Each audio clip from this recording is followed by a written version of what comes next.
In Chapter 5, we're looking at the periodic law and a lot of history about the periodic table. So, first of all, looking at the periodic table, we can see where we are at this point in time.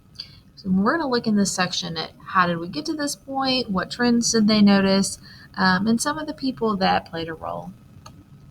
First of all, we have Hildebrand, and he was the first scientist to discover what we now know as an element, 1649. This was phosphorus.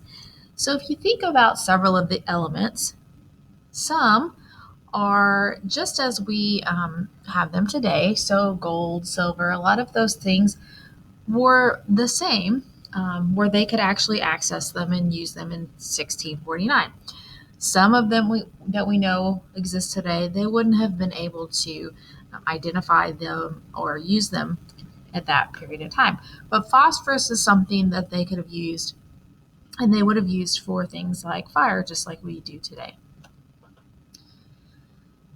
By 1869, they had 63 elements that we now know today.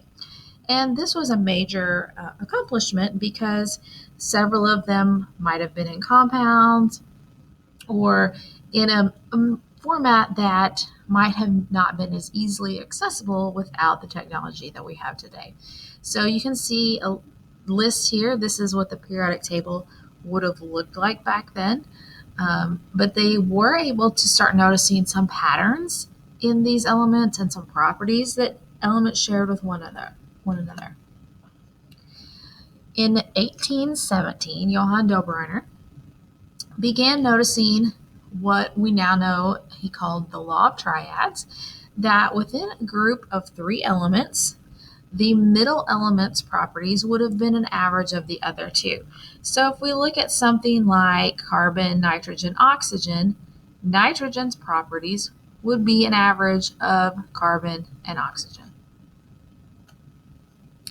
Then between 1829 all the way to 1858, several scientists worked on the periodic table, found trends, found relationships beyond the triad, and we have several names below that all of these gentlemen contributed to the periodic table.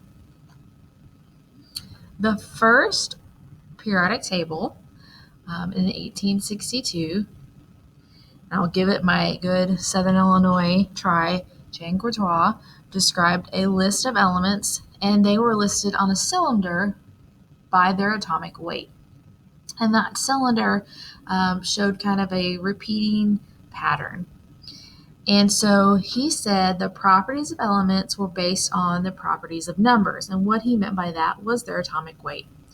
And if you look at the periodic table today, most of those are in order by their atomic weight. There are a few that are out of order, but for the most part, atomic weight really does seem to line up. He was the first to recognize elemental properties recur in every seventh element. And so if you think about the periodic table and if you look at the S and P blocks, that's a group of 8, but at that time they didn't have the noble gases. So that would have been a group of 7 elements that would have the properties would have repeated. And so John Newlands in 1864 basically reworded this and called it the law of octaves. So every 8th element repeated.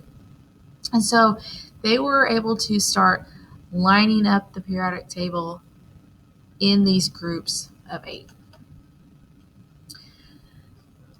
The father of the periodic table ended up being Dmitri Mendeleev, laying out the table as we have it today.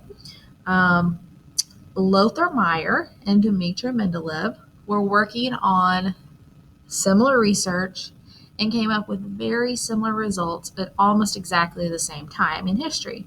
However, Mendeleev's work was published 1 year ahead of Meyer, and therefore he got all of the credit. He's known as the father of the periodic table, and Lothar Meyer isn't really studied as much as Mendeleev. So here's Mendeleev, a fine-looking Russian man. He said that atoms were arranged by their mass, and then also noticed many more trends in the properties of the elements. He published the first periodic table, similar to what it is now, in 1869. And by doing this, he was able to predict 10 elements that had not been discovered yet. Now, I show this every year. Obviously, this is Tetris, but it kind of gives you an idea of how he could find missing pieces there in the periodic table. In 1859, two gentlemen were working on what we now know are the noble gases. They had not been discovered up until this point. And if you think about some of them, they're all gases. They don't react very well, so they would have existed without many people knowing about them. So Lord Rayleigh and William Ramsay discovered this new group of elements that we now know are the noble gases. Henry Moseley made an important contribution in determining that the elements actually lined up according to their atomic number rather than the atomic mass. So this was established in 1913. Niels Bohr also helped with this organization, the Bohr model of the atom that we've talked about, and he was able to identify the different shells, the SPDF layout, and notice those trends as well.